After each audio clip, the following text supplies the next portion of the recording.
So back to talking about how to get started with beekeeping. So again, I highly recommend starting with 2 beehives. You want to have 2 so you can kind of compare and contrast them. If one's sick and unhealthy, you can look at the other one and kind of see where it's going wrong. Oh, okay. In addition, you can always fix the hives with each other. So you can find eggs in one hive, bring it to another. You can give honey and pollen from one hive and give it to the other. Okay. So 2 beehives are a great place to start in order to kind of help support each hive. So anyways, a great company to buy equipment from is Brushy Mountain Bee Farm. 1-800-Beeswax. 1-800-Beeswax. Do it. The reason for that is there's other good companies, Dedant, Walter T. Kelly, Hudson Valley Bee Supply, Man Lake. But Brushy Mountain Bee Farm, when MEVO first started our beekeeping program, we asked every company. We didn't have a lot of money then. We were small, not-for-profit. We said, hey, we really, really need help. Can you guys help us out? And they all told us we get too many requests for donations and all this stuff, and we don't want to help you guys. But the only company that actually donated to us was Brushy Mountain Bee Farm. That generosity can be beneficial yeah, man, in capitalism. 100%. And now they're making more money because you're going to them for everything. And you know what? After we got that donation, they gave us our first 2 hives. They support us with equipment.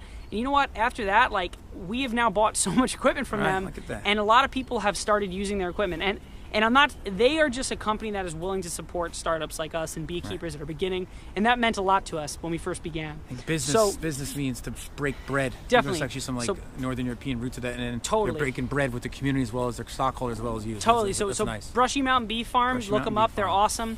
And another great company that I buy from is called Man Lake.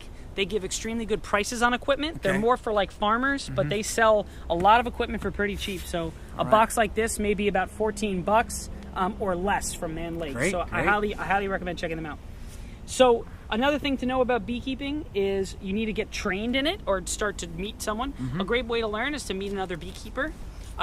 There's some great books like Backyard Beekeeping by Kim Flodum. Backyard I read that book. Kim Flodum. There's a lot of other nice beekeeping books that are out there.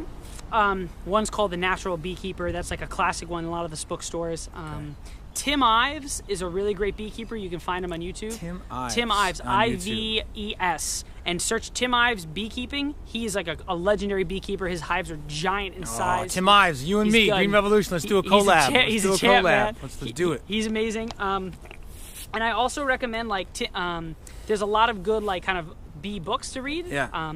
I took a course at the Pfeiffer Center in Chestnut Ridge, New York. Okay. They do biodynamic farming and they have biodynamic beekeeping. Great. So I highly recommend that as well. Another thing is you can always join your local beekeeper association. So in my region, it's the Northeast New Jersey Beekeepers Association. In the state of New Jersey, it's the New Jersey Beekeepers Association. And that's a great place to go for mentorship. And when you're first starting out, to kind of meet people who can help you get your footing in beekeeping. Once you have a couple years under your belt, you can kind of go your own way. But it's great to start with those beekeepers associations because they really do care and support you a lot. And with MEVO and with my bees, I started at the Beekeepers Association and they helped me big time in getting started. So I highly recommend them for mentorship. But again, once you get a couple years under your belt, you can kind of go your own way, come up with your own style. Right. So let's take a look in here. I'm going to try to find the queen. Yeah, let's find this queen. I think this will be a great way to culminate, you know. I'm going to work a little quicker as we go so I can I'll just hang find here. it for you. Hang here.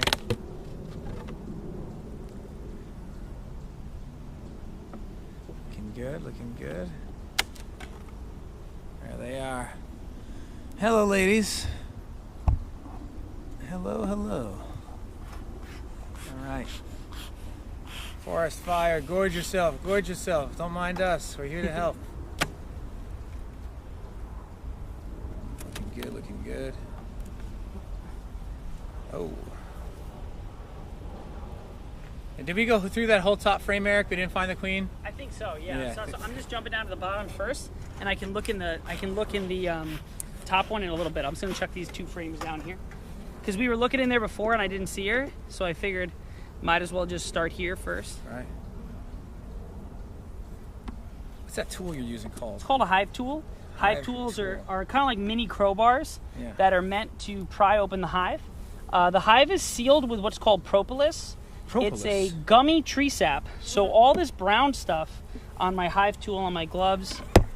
Yep. Oh, here we go. It's okay. It's all right. Take it easy. Sorry, Take it easy. We're here to help. Yeah, I hear him buzzing. Let me get the gloves on for this. You always know when they're not in the mood. Right. You can see that. You just heard a little swarming. Yeah, you heard that, right? What's the sound come from? The beating of their wings? I believe so, actually. You know what? The one thing I don't know. I have no idea. I think it must be, right? I think it's from the wings. Because they don't have vocal cords. So I'm gonna take a look and see if I can find a queen here. But like I said, this hive, I wouldn't open them again normally, but yeah. I want to try and show you guys if I can. Thank you for doing this. And no bees, problem, dude. we love you, we love you, we love you. You're pollinating the crops, keeping the human race alive. They won't be too angry. They'll be a little angry, but it's all right. They'll get over it. They get over it. Yeah, they get over it. This is a really good hive. You reproduce that much honey at MEVO? 1,000? Did you say? 1,015 pounds. How many? This is 1,000 to 1,500 pounds of honey we'll probably generate this year. Maybe even 2,000 pounds, honestly. And this is all, you can just get this on, what's it, MEVOearth.org? Yep, you can buy our honey on our website, MEVOearth.org. You can also find out more about our farm. You can get all my contact info off the website. Yeah, and you're doing an impressive community-supported agriculture, CSA. Yep, we're where doing a students, CSA program this year. Where people can come and for a very affordable price, get a monthly just sort of CSA share. CSA share. You got it, man.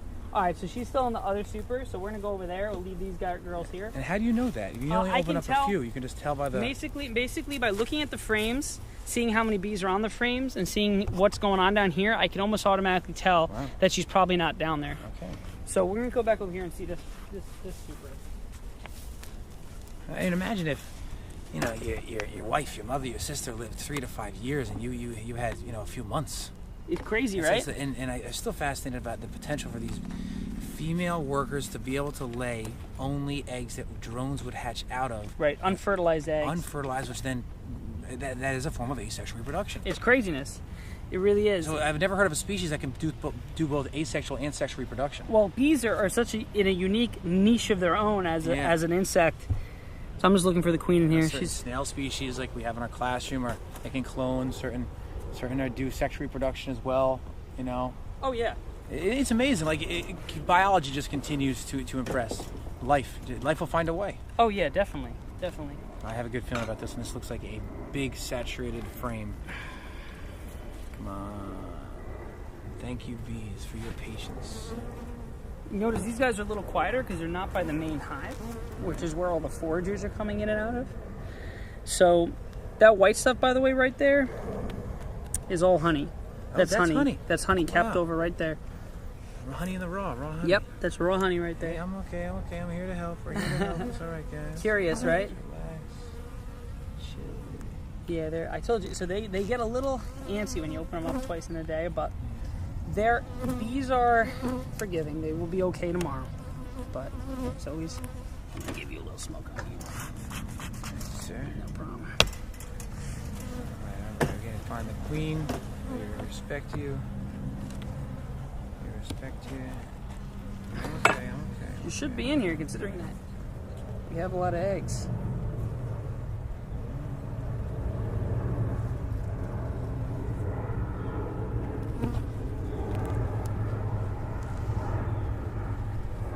You okay? Good. Didn't get nailed, did you? Nope, good.